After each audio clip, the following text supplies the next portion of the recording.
जिसे सुनने मात्र से जीवन के सभी पापों का नाश होता है। साथ ही जीवन में जो कष्ट होते हैं, परेशानियां होती हैं, वह सभी दूर होती हैं और माता रानी की कृपा सदैव बनी रहती है। चौथा अध्याय है इंद्रादि देवताओं द्वारा देवी की स्तुति। महर्षि मेघा बोले, देवी ने जब पराक्रमी दुरात्मा महिषासुर को मार गिराया और असुरों की सेना को मार दिया, तब इंद्रादि समस्त देवता अपने सिर तथा शरीर को झुकाकर भगवती की स्तुति करने लगे। जिस देवी ने अपनी शक्ति से यह जगत व्याप्त किया है और जो संपूर्ण देवताओं तथा महर्षियों की पूजनीय है, उस अंबिका को हम भक्ति पूर्वक नमस्कार करते हैं। वह हम सबका कल्याण करे। जिस अतुल प्रभाव और बल का वर्णन भगवान विष्णु, शंकर और ब्रह्मा जी भी नहीं कर सके, वही चंडिका देवी इस संपूर्ण जगत का पालन करें और अशुभ भय का नाश करें। पुण्य आत्माओं के घरों में तुम स्वयं लक्ष्मी रूप हो और पापियों को घरों में तुम अलक्ष्मी के रूप में हो और सतकुल में उत्पन्न होने वाले के लिए तुम लज्जा रूप होकर उनके घरों में निवास करती हो। हम उस दुर्गा भगवती को नमस्कार करते हैं। हे देवी, इस विश्व का पालन करो। हे देवी, हम तुम्हारे अचिंत्यन रूप का किस प्रकार वर्णन करें। असुरों के नाश करने वाले भारी पराक्रम तथा समस्त देवताओं और दैत्यों के विषय में जो तुम्हारे पवित्र चरित्र हैं, उनको हम किस प्रकार वर्णन करें। हे देवी, त्रिगुणात्मिका होने पर भी तुम संपूर्ण जगत की उत्पत्ति का कारण हो। हे देवी, भगवान विष्णु, शंकर आदि किसी भी देवता ने तुम्हारा पार नहीं पाया है। तुम सबकी आश्रय हो। यह संपूर्ण जगत तुम्हारा ही अंश रूप है, क्योंकि तुम सबकी आदिभूत प्रकृति हो। हे देवी, तुम्हारे जिस नाम का उच्चारण से ही संपूर्ण यज्ञों में सब देवता तृप्ति लाभ करते हैं, वह स्वाहा तुम ही हो। इसके जय माता जी, जय माता रानी। अतिरिक्त तुम पितरों की तृप्ति का कारण हो, इसीलिए सब आपको स्वधा कहते हैं। हे देवी, वह विद्या जो मोक्ष की देने वाली है, जो अचिंत्यन महाज्ञान स्वरूपा है, तत्वों के सारे सार को वश में करने वाले, संपूर्ण दोषों को दूर करने वाले, मोक्ष की इच्छा वाले मुंजन जिसका अभ्यास करते हैं, वह तुम ही हो। तुम वाणी रूप हो और दोष रहित ऋग और यजुर्वेदों की योम, उद्गीत और सुंदर पदों के पाठ वाले सामवेद की आश्रय रूप हो। तुम भगवती हो। इस विश्व की उत्पत्ति एवं पालन के लिए तुम वार्ता के रूप में प्रकट हुई हो और तुम संपूर्ण संसार की पीड़ा हरने वाली हो। हे देवी, जिससे सारे शास्त्रों को जाना जाता है, वह मेघा शक्ति तुम ही हो और दुर्गम भव सागर से पार करने वाली नौका तुम ही हो। लक्ष्मी रूप में विष्णु भगवान के हृदय में निवास करने वाली और भगवान महादेव द्वारा सम्मानित गौरी देवी तुम ही हो। मंद मुस्कान वाले निर्मल पूर्ण चंद्र बिंब के समान और उत्तम स्वर्ण की मनोहर कांति में कामनीय तुम्हारे मुख को देखकर भी महिषासुर क्रोध में भर गया। यह बड़े आश्चर्य की बात है। और हे देवी, तुम्हारा यही मुख जब क्रोध से भर गया तो उदय काल के चंद्रमा की भांति लाल हो गया और तनु ही भय के कारण विकराल रूप हो गया। उन्हें देखकर भी महिषासुर के शीघ्र प्राण नहीं निकल गए। यह बड़े आश्चर्य की बात है। आपके कुपित मुख के दर्शन करके भला कौन जीवित रह सकता है। हे देवी, तुम हमारे कल्याण के लिए प्रसन्न हो। आपके प्रसन्न होने से जगत का अभ्युदय होता है और जब आप रुद्र हो जाती हो तो कितने ही कुलों का सर्वनाश हो जाता है। यह हमने अभी जाना जब तुमने महिषासुर की बड़ी सेना को, जय जय माता रानी, जय जय माता रानी,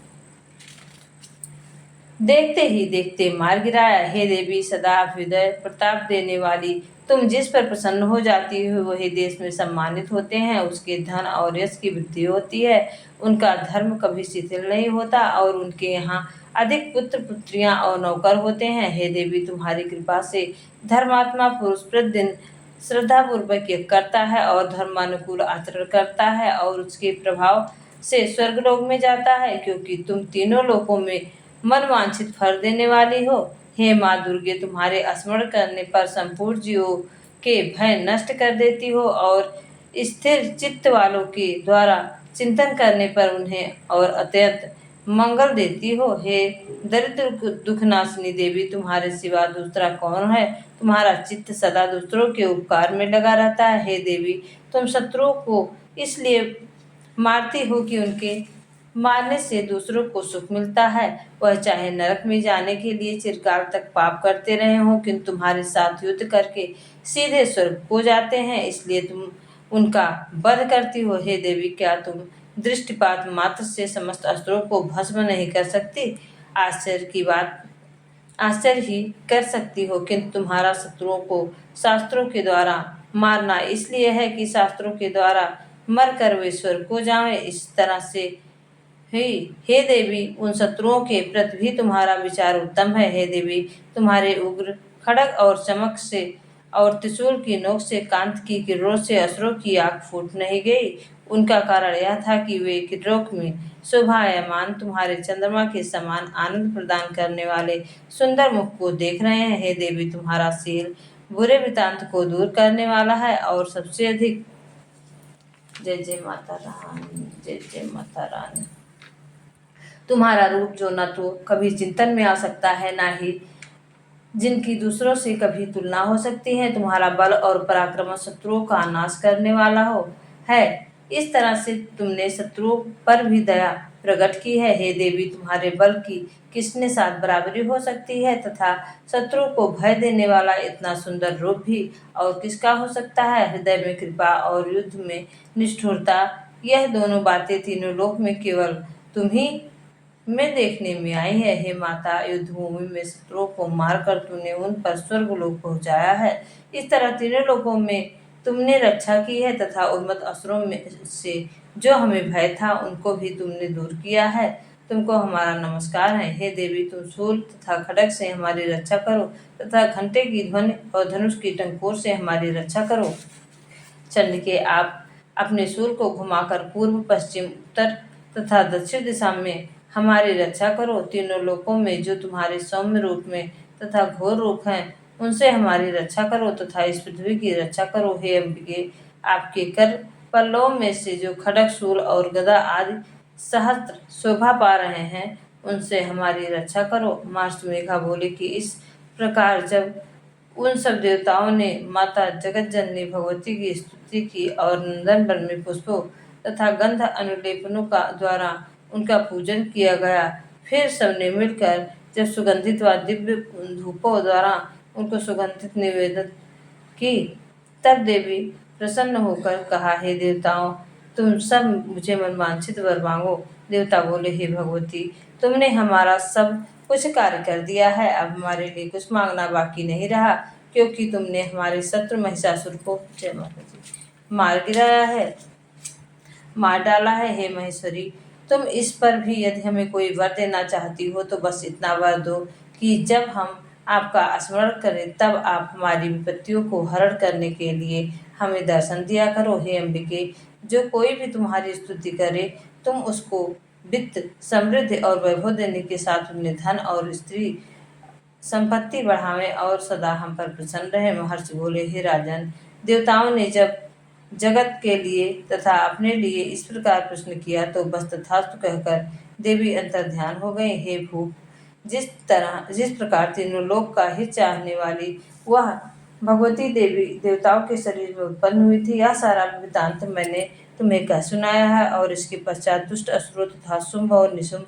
का वध करने और सब लोगों की रक्षा करने के लिए जिस प्रकार गौरी देवी ने शरीर से उत्पन्न हुई, वह सारा वृतांत मैं यथावत वर्णन करता हूँ। जय जय माता जी, जय जय माता जी। दुर्गा सप्तशती का 5वां अध्याय, जिसे सुनने मात्र से जीवन में जो भी नकारात्मक ऊर्जा होती है वह दूर होती है और जीवन में सकारात्मक ऊर्जा का वास होता है और सभी कार्यों में सफलता प्राप्त होती है।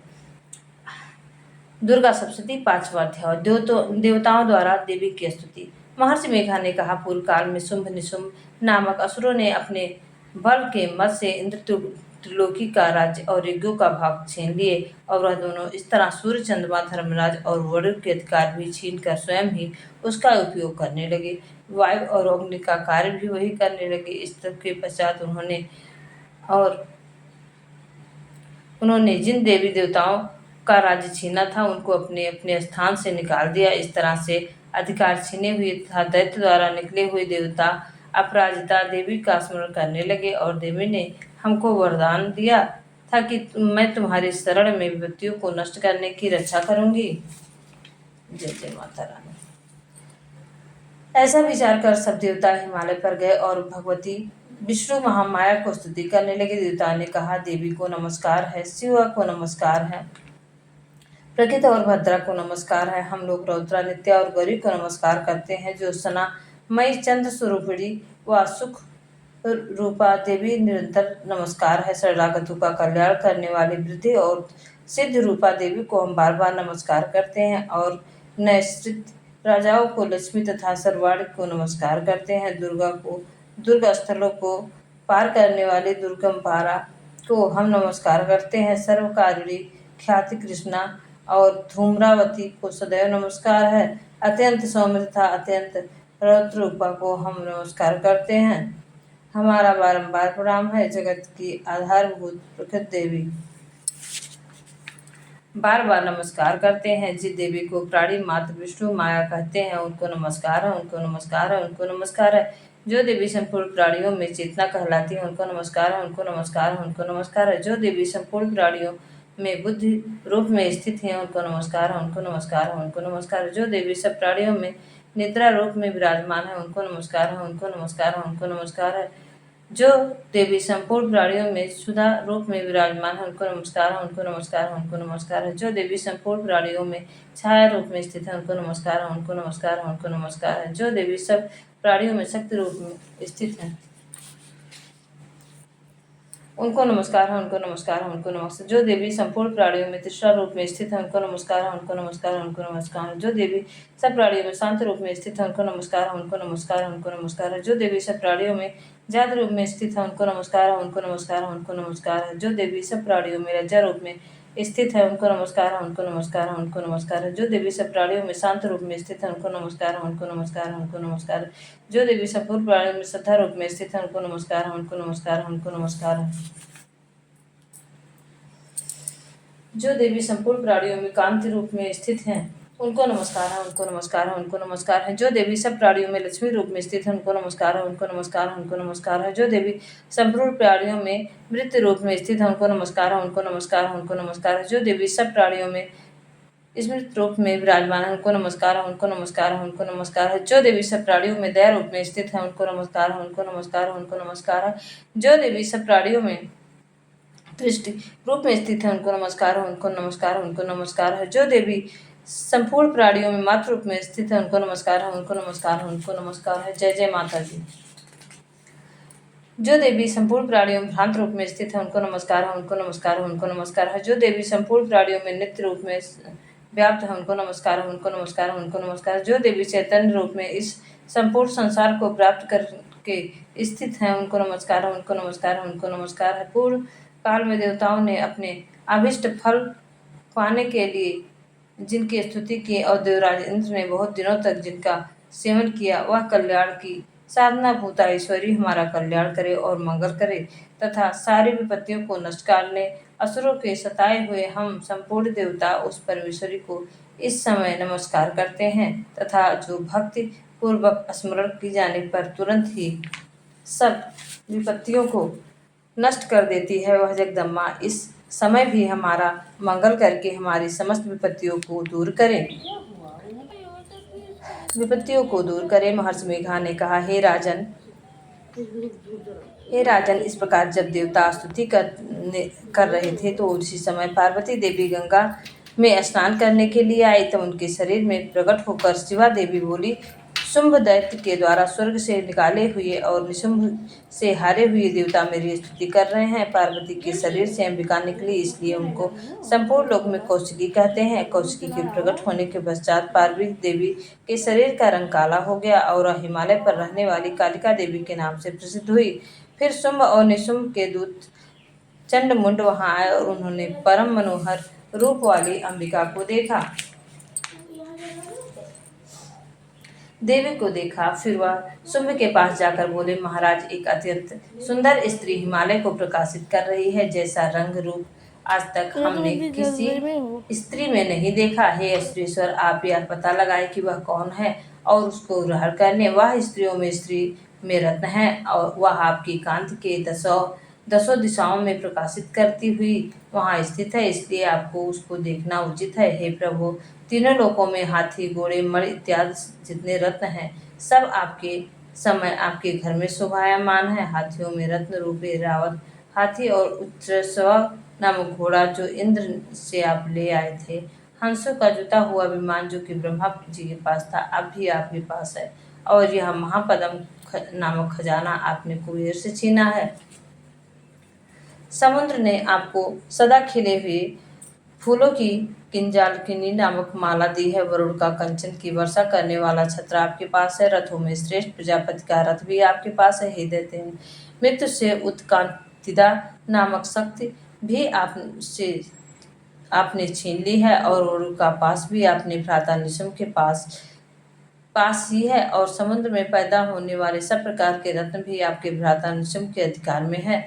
और जो अग्नि में न जल सके ऐसे दो वस्त्र भी अग्निदेव ने आपको दिए हैं। हे दैत्यराज, इस प्रकार सारी रत्न रूपी वस्तुएं आप संग्रह कर चुके हैं, तो फिर आप कल्याणमयी स्त्रियों में रत्न रूप अनुपम स्त्री आप क्यों नहीं ग्रहण करते? महाशंभिका बोली।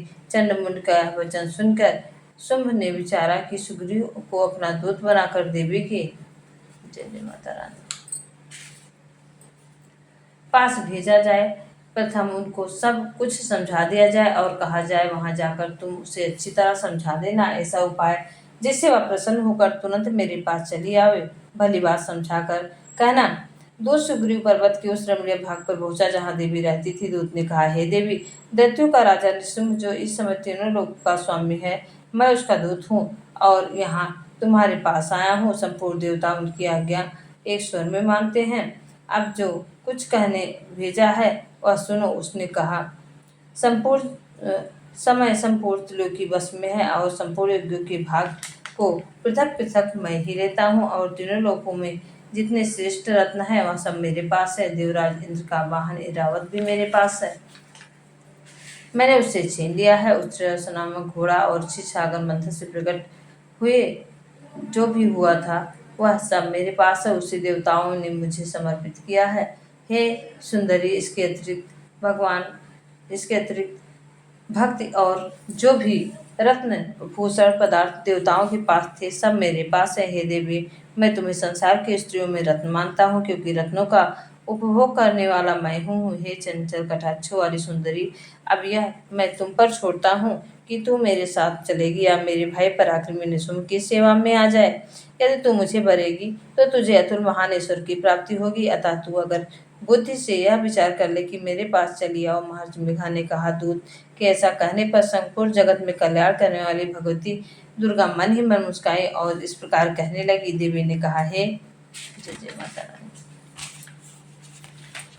देवी ने कहा कि दूत, तू जो कह रहा है वह सत्य है और इसमें किंचित मात्र भी झूठ नहीं है। शुंभ इस समय तीनों लोगों का स्वामी है और निशुम्भ भी उसी तरह पराक्रमी है, किंतु इससे संबंध में मैं जो प्रतिज्ञा कर चुकी हूँ उसे मैं कैसे झुठला सकती हूँ? अतः तू मैंने जो प्रतिज्ञा की है उसे सुन।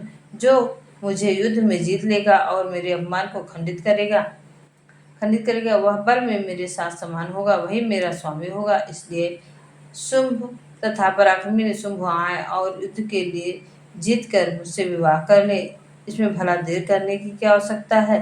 दूत ने कहा, हे देवी, तुम अभिमान में भरी हुई हो, मेरे सामने तुम ऐसी बातें ना करो। इस त्रिलोकी में मुझे तो ऐसा कोई नहीं दिखाई देता कि जो कि शुंभ और निशुम्भ के सामने ठहर सके। हे देवी, जब अन्य देवता में से कोई भी निशुम्भ के सामने नहीं ठहर सकता, तो फिर तुम जैसी स्त्री सामने रणभूमि में ठहर सकोगी? जिन शुंभ आदि असुरों के सामने इंद्र आदि देवता नहीं ठहर सके वह फिर सामने नहीं ठहर सकेगी। अतः तुम मेरा कहना मानकर उसके पास चली जाओ, नहीं तो जब वह तुम्हें केस पकड़कर घसीटते हुए ले जाएंगे तो तुम्हारा गौरव नष्ट हो जाएगा। इसलिए मेरी बात मान लो। देवी ने कहा, जो कुछ तुमने कहा वह सब ठीक है। शुंभ और निशुम्भ बड़े बलवान हैं, लेकिन मैं क्या कर सकती हूँ? क्योंकि मैं बिना विचारे प्रतिज्ञा कर चुकी हूँ, इसलिए तुम जाओ और मैंने जो कुछ कहा है सब कुछ आदरपूर्वक असुरंत से कह दो। जय जय माता रानी। कह दो। उसके पश्चात जो वह उचित समझेंगे करेंगे। यह था 5वां अध्याय। और 5वां अध्याय का स्मरण मात्र करने से, सुनने मात्र से जीवन के सभी पापों से मुक्ति मिल जाती है। और 6वां अध्याय सुनने से घर में सुख समृद्धि आती है और माता की कृपा सदैव बनी रहती है। तो आइए सुनते हैं धूम्रलोचन वध। महर्षि मेघा ने कहा, देवी की बात सुनकर दूत क्रोध में भरा हुआ वहां से सुनंद के पास पहुंचा और सारा वृत्तांत उसने कह सुनाया। दूत की बात सुन असुरंद ने क्रोध का पारावार न रहा और उन्होंने अपने सेनापति धूम्रलोचन से कहा, धूम्रलोचन, तुम अपनी सेना सहित शीघ्र ही वहां जाओ और उस दुष्टा के केशों को पकड़कर उसे घसीटते हुए यहाँ ले आओ। यदि उनकी रक्षा के लिए कोई दूसरा खड़ा हो, चाहे वह देवता हो, यक्ष हो अथवा गंधर्व ही क्यों न हो, उसको तुम अवश्य ही मार डालना। महर्षि मेघा ने कहा कि शुम्भ के इस प्रकार आज्ञा देने पर धूम्रलोचन 60,000 राक्षसों की सेना लेकर साथ वहां पहुंचा जहां देवी को ललकार कर कहा कि तू अभी शुंभ और निशुंभ के पास चल। यदि तू प्रसन्नता पूर्वक मेरे साथ न चलेगी तो मैं तेरे केशों को पकड़कर घसीटता हुआ तुझे ले चलूंगा। देवी बोली, असुरंद, या भेजा हुआ तेरे जैसा बलवान यदि बलपूर्वक मुझे ले जाएगा, ऐसी दशा में मैं तुम्हारा क्या कर सकती हूँ। महर्षि मेघा बोले ने कहा, ऐसा करने पर धूम्रलोचन की ओर लपका कि देवी ने अपने अपने हुंकार से भस्म कर डाला। यह देख असुर सेना रुद्र हो गई और अपनी अपनी देवी की ओर बढ़ी, परंतु अंबिका ने उस पर तीखे बाणों से शक्तियों तथा फरसों की वर्षा की आरंभ कर दी। इतने में देवी का वाहन भी अपनी ग्रीवा के बालों को झटकता हुआ और बड़ा भारी शब्द करता हुआ असुर सेना पर कूद पड़ा। उसमें से कई असुर अपने पंजे से, कई जबड़ों से और कई को धरती में पटक कर अपनी दाढ़ी से घायल करके मार डाला। उसने कई असुरों के अपने नखों से पेट फाड़ डाले और कई असुरों का भी वध कर डाला। केवल थप्पड़ मार मार कर सिर धड़ से अलग कर दिया। कई असुरों की भुजाएं और सिर तोड़ डाले और गर्दन के बालों को हिलाते हुए उसने कई असुरों को पकड़कर उनके पेट फाड़कर उनका रत्न पी डाला। इस प्रकार देवी ने उस महाबल सिंह के क्षण भर में असुर सेना को समाप्त कर दिया। शुंभ ने जब यह सुना कि देवी के धूम्रलोचन असुर को मार डाला और उनके सिंह की सारी सेना का संहार कर डाला, तब उसको बड़ा क्रोध आया। उसने मारे क्रोध में ओठ फड़फड़ाने लगे और चंड तथा मुंड नामक महाअसुरों को आज्ञा दी, हे चंड, हे मुंड, तुम अपने साथ एक बड़ी सेना लेकर जाओ और उस देवी के बाल पकड़कर उसे बांध कर तुरंत यहाँ ले आओ। यदि उसको यहाँ लाने में किसी प्रकार का संदेह हो तो अपनी सेना से उसे लड़ते हुए उसको मार डालो और जब वह दुष्टा और उनका सिंह दोनों मारे जाएं तब भी उनको बांध कर यहाँ लाना। ये था 60वां अध्याय, जिसे सुनने से जीवन के सभी कष्ट दूर होते हैं। दुर्गा सप्तशती पाठ का मात्र श्रवण करने से जीवन के जो भी नकारात्मक ऊर्जा होती है घर से बाहर चली जाती है, जीवन से बाहर चली जाती है, सभी कार्यों में सफलता प्राप्त होती है तथा सभी प्रकार के कार्यों का जो भी हम कार्य करते हैं उसमें सफलता प्राप्त होती है और सभी कार्य पूर्ण होते हैं और माता रानी का आशीर्वाद सदैव उस भक्त पर बना रहता है। तो अगर आपको दुर्गा सप्तशती का यह पाठ अच्छा लगा हो तो प्लीज़ चैनल को लाइक शेयर सब्सक्राइब करें, कमेंट बॉक्स में जय माता जी लिखें और वीडियो में कोई त्रुटि होगी तो कमेंट बॉक्स के माध्यम से अवगत कराइएगा। नवरात्रि की ढेर सारी नवरात्रि, जन्माष्टमी और नवमी की आप सभी को ढेर सारी शुभकामनाएं। माता रानी की कृपा आप सब पर बनी रहे। जय जय माता रानी। जय जय माता रानी। जय जय माता रानी। माता की भक्ति में है शक्ति। माता रानी को अगर भक्ति भाव से ध्याया जाए तो माता रानी समस्त कष्टों को दूर करती हैं और जीवन में जो भी सुख समृद्धि की कमी रहती है वह पूरा करती हैं। तो इस तरह से हमारे चैनल एसपी भक्ति रस का रसपान करते रहिए और जो भी त्रुटि हो कमेंट बॉक्स के माध्यम से अवगत करिए और कमेंट बॉक्स में जय माता जी अवश्य लिखें।